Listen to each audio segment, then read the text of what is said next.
Na primeira carta do apóstolo João, no capítulo 2, versículo 1 e 2, está escrito assim: Meus filhinhos, essas coisas vos escrevo, para que não pequeis, e se alguém pecar, temos um advogado para com o Pai, Jesus Cristo justo.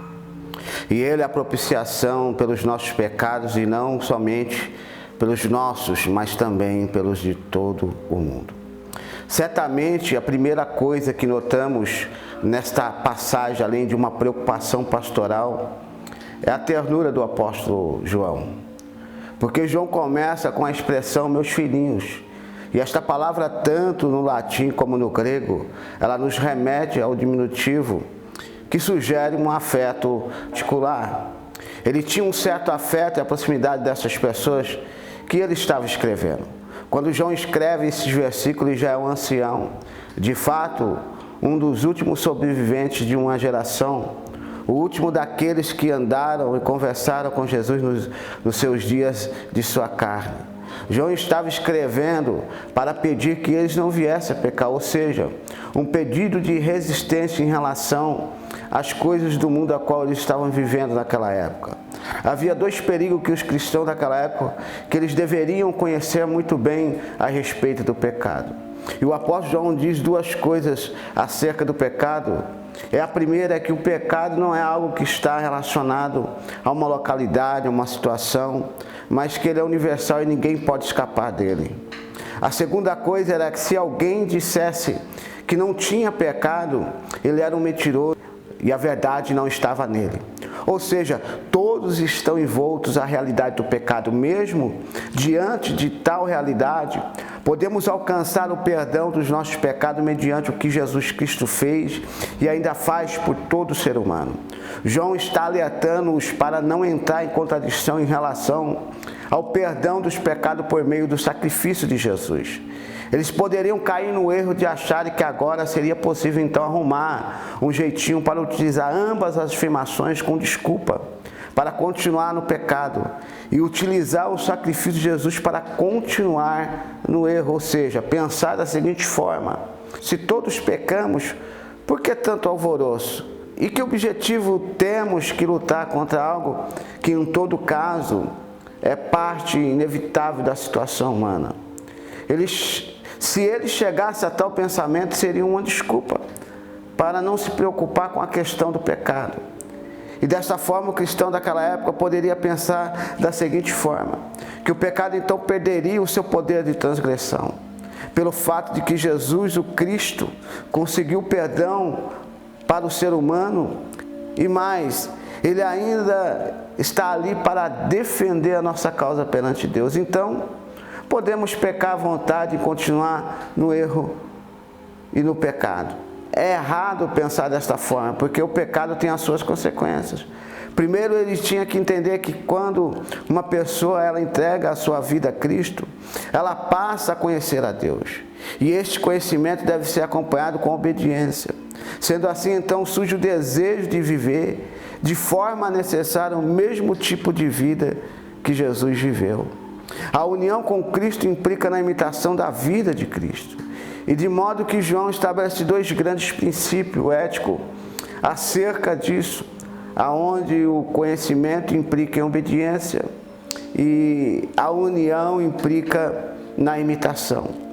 Aquelas pessoas aceitarem a Cristo como o único e suficiente Salvador de suas vidas, e com essa aceitação elas foram confrontadas com a demanda de Deus. E quando isso acontece, se consegue observar o quanto estamos caminhando para o fracasso. E por causa desta demanda, somos alertados a mudar o caminho e passamos a entender que por meio do pecado é levantada uma barreira entre o homem e Deus.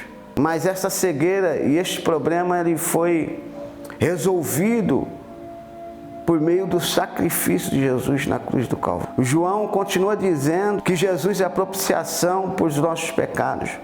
Quando João fala de propiciação, esta palavra está relacionada com aquilo que Deus, pela qual se torna propício e favorável.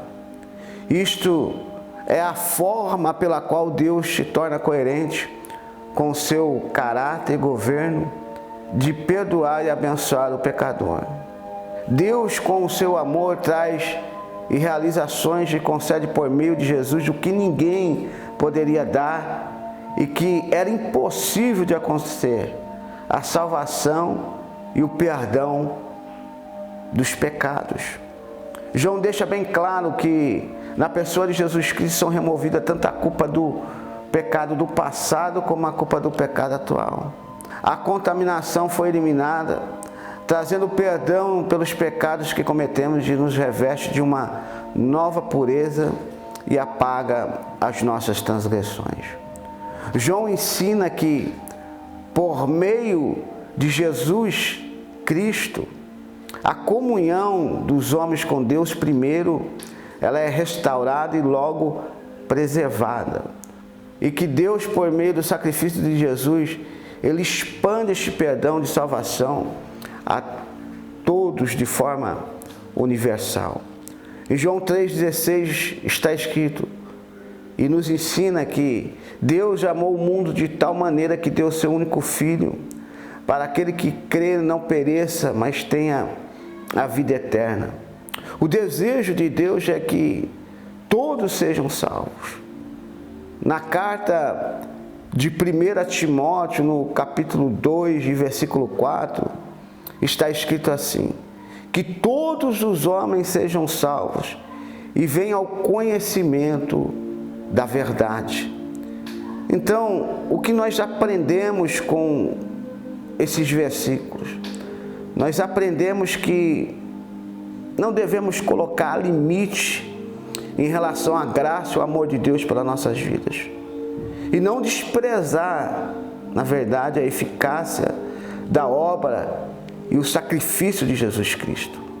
E que nós temos que ter a certeza de uma coisa, que não precisamos entender o amor de Deus pelas nossas vidas, apenas viver este amor. E viver esse amor de Deus de forma transbordante. Até porque o amor de Deus, ele excede em sua amplitude as medidas da mente humana.